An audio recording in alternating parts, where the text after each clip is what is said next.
साथी अनिल मल्होत्रा जी और बाकी सभी साथी जो यहाँ पर बैठकर साथ में हैं, मुख्य तौर पर जो मेरे व्यक्ति जान बुलाए के साथ जो सैकड़ों व्यक्ति हो इससे जुड़े हुए सब साथियों के साथ इन्होंने आज अरविंद केजरीवाल जी की विचारधाराओं को अपनाते हुए आम आदमी पार्टी को ज्वाइन किया। मैं इनका स्वागत करता हूँ, अभिनंदन करता हूँ और विश्वास दिलाता हूँ कि इनको उचित सम्मान पार्टी के अंदर मिलेगा और हम सब मिलकर इस देश की जो मेन समस्या है शिक्षा की, चिकित्सा की, बिजली की, पानी की, रोजगार की, जो आम आदमी पार्टी का मुख्य एजेंडा भी है, उन सब आवश्यकताओं के लिए लड़ाई लड़ेंगे। आज हरियाणा के अंदर हरियाणा सरकार की नाकामी के कारण सारा हरियाणा जाति के आधार पे, धर्म के आधार पे बढ़ता जा रहा है। ये बीमारी पहले आम जनता तक फैलाई और अब बीजेपी ने अधिकारियों के बीच के अंदर भी इन बातों को ले आए। ये बहुत ही दुखदायी विषय है। मैं मुख्यमंत्री हरियाणा में भाईचारा कायम करें, हरियाणा के अंदर सामाजिक सामंजस्य को उचित बनाएं। हरियाणा आज कई गिरोहों का मुख्य अड्डा बन चुका है। हरियाणा में हर रोज हत्या, फिरौती, डकैती जैसी समस्याएं, महिलाओं के साथ अभद्र व्यवहार और बलात्कार तक की समस्याएं सामने आती हैं। हरियाणा के लोग सुरक्षित नहीं समझ रहे। छोटी छोटी मंडियों के अंदर आज फिरौती की मांग की जा रही है। मैं जींद जिले का रहने वाला हूँ। हमारे यहाँ पिछले दिनों लगभग 2 दर्जन से ऊपर ऐसी घटनाएं घटी कि दिल दहल गया और पूरे प्रदेश के अंदर आज नशा फैल रहा है, अपराध फैल रहा है और भ्रष्टाचार चरम सीमा पे पहुंच चुका है। पहले से 3-4 गुना रिश्वत बढ़ चुकी है हरियाणा के अंदर। तो हरियाणा को संभालने की जरूरत है। हरियाणा के अंदर सामाजिक सामंजस्य स्थापित करने की जरूरत है। हरियाणा के पहले हमने स्कूलों की हालत दिखाई थी मुख्यमंत्री जी को। एक पखवाड़े तक लगातार हमने हरियाणा के स्कूलों की भयानक स्थिति मुख्यमंत्री जी को ट्वीट करके उनको भेजी, उनकी वीडियो बना के भेजी। अब इसी महीने की 25 तारीख से हम हरियाणा के हॉस्पिटलों की दशा दिखाएंगे।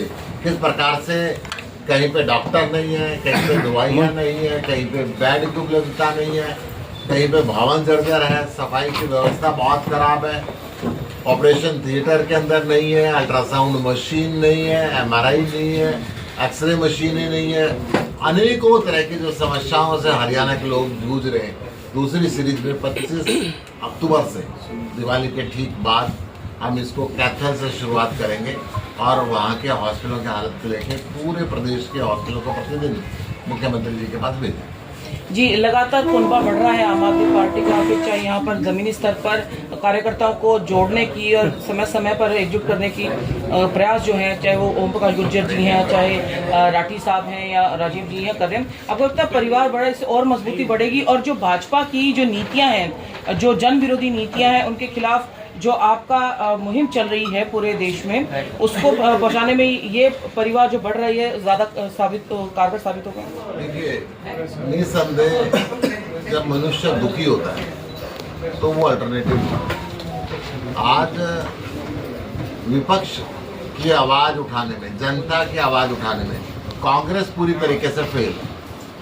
कांग्रेस के विधायक जितने भी हैं वो बीजेपी से साठगांठ में। आम आदमी पार्टी पूरी तरीके से सजग होके लोगों की आवाज़ को उठा रही है और इस आवाज़ में जो लोगों को दम दिखता है, लोग समझ सकते हैं कि अब अगर बेसिक सुविधाएं चाहिए तो आम आदमी पार्टी को लाना पड़ेगा। प्रदेश में जो माहौल अभी बना है कुछ दिनों में, और सरकार जिस कटघरे में आगे, आपको लगता है कि 2 अफसर हैं खुदकुशी कर रहे हैं, भ्रष्टाचार के आरोप प्रत्यारोप हैं, कोई कहते हैं मुझे जाति को लेकर परेशान किया जाता है, इसलिए उन्होंने एक अफसर ने, हर इतने बड़े अधिकारी ने, पूरे देश में इस तरह का मामला होगा, तो सरकार क्या फेल हो रही है जो अपने अफसरों की मानसिक स्थिति को भी नहीं पता कर पा रही, जो भ्रष्टाचार या जाति को लेकर परेशान है उसको नहीं देख पा रही है? ये सरकार का पूरी तरीके से फेलियर है। अगर सरकार प्रॉम्प्ट एक्शन लेती तो आज ये हालत नहीं होती। जब एक वरिष्ठ IPS अधिकारी ने सुसाइड किया और उसकी धर्मपत्नी वरिष्ठ IAS अधिकारी ने शिकायत की, जो एक्शन एक सप्ताह के बाद हुआ वो एक्शन अगर उसी दिन हो जाता तो शायद ये हालत नहीं आती। आज न्याय दोनों पक्षों को मिलना चाहिए। न्याय की जरूरत है। इस माहौल को खराब करने के अंदर सैनी सरकार पूरी तरीके से फेल है। मुझे ऐसा लगता है कि सैनी साहब के पास निर्णय करने की पावर नहीं है। जो उन्होंने पिछले कुछ दिन पहले उनकी एक वीडियो भी वायरल हुई कि उन्होंने कहा कि मैं एक चपरासी तक को टर्मिनेट नहीं कर सकता, सस्पेंड नहीं कर सकता, तो उन्होंने खुद अपनी हालत को बताई।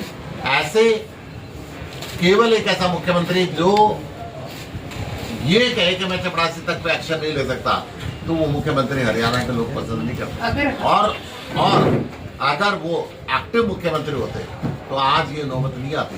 आज ये जो जाति का जहर हरियाणा के लोगों के दिलों के बीच में घोला जा रहा है अपनी नाकामी को छुपाने के लिए, उसकी जरूरत नहीं पड़ती। प्रधानमंत्री नरेंद्र मोदी ने 17 अक्टूबर को सैनी सरकार की इस थर्ड टर्म के 1 साल पूरा होने पर आना था। बड़ी रैली होनी थी सोनीपत में, राय में, और राष्ट्रपति द्रौपदी मुर्मू जी ने भी आना था अंबाला में। तो आपको पवित्र जी अपना थोड़ी देर आराम से बैठ जाओ। ये भी बहुत बड़ी विफलता के तौर पर एक स्टैंप लगेगी सरकार पे, राष्ट्रपति जी प्रधानमंत्री जी का दौरा रद्द होना। 100% एक प्रधानमंत्री अपने प्रांत के अंदर बीजेपी सरकार की बड़ाई करने के लिए एक रैली रखते हैं कि हमने 3 साल पूरे कर लिए और हमने शानदार ये काम किया, परंतु हरियाणा के लोगों की दिलों की भावना को पहचान कर के विरोध होगा, भयंकर विरोध होगा, प्रधानमंत्री को रैली कैंसिल करनी पड़े, इससे शर्म की बात राज्य सरकार के लिए नहीं हो सकती, बीजेपी के लिए नहीं हो सकती। तो पंजाब की बात की जाए तो बरसातों में मतलब काफी मिसमैनेजमेंट देखने को मिला था। अगर पंजाब की ही बात की जाए, साथ लगते जयपुर की बात की जाए, काफी जगहों पर पानी इकट्ठा होना, इस तरह पंजाब के अंदर इस दफा एक बहुत ही बड़ी ऐतिहासिक बाढ़ आई थी। पूरे पंजाब के अंदर प्राकृतिक आपदा थी। पंजाब सरकार का एक एक मंत्री और एक एक विधायक खुद खड़े होके उस बाढ़ग्रस्त क्षेत्रों के अंदर था। अरविंद केजरीवाल जी ने पूरे देश से अपील की थी और पूरे देश से कार्यकर्ता साथी जो भी सहायता कर सकते थे वो सहायता लेके पंजाब के गांव-गांव पहुंचे थे। और पंजाब राज्य एक पहला ऐसे राज्य है कि 20,000 रुपये प्रति एकड़ फसल खराबी का मुआवजा किसान के बैंक के अंदर भेज दिया।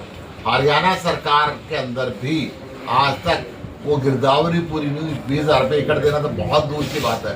हरियाणा के भी 22 जिलों में से 16 जिलों के अंदर बाढ़ आई थी और 16 जिलों के अंदर फसल तबाह हुई थी, परंतु सैनी सरकार आज तक उन किसानों की कोई मदद नहीं करती। गुप्ता जी, आपने कहा सेकंड चरण में जो सरकार के सामने में चलाएगी, पंचकूला में भी होगा ऐसा कुछ? क्योंकि पंचकूला में पिछले 1.5-2 साल से कुछ नहीं हो रहा सिवाय प्रश्नों के। 25 अक्टूबर से इसकी कैथल से हम शुरुआत करेंगे और हर जिले के अंदर जो मेडिकल व्यवस्थाओं का बुरा हाल है उसकी वीडियो बना के मुख्यमंत्री को भेजेंगे, उनको ट्विटर पे टैग करेंगे, फेसबुक पे टैग करेंगे और सीधा उनको बताएंगे इन हॉस्पिटलों की हालत का।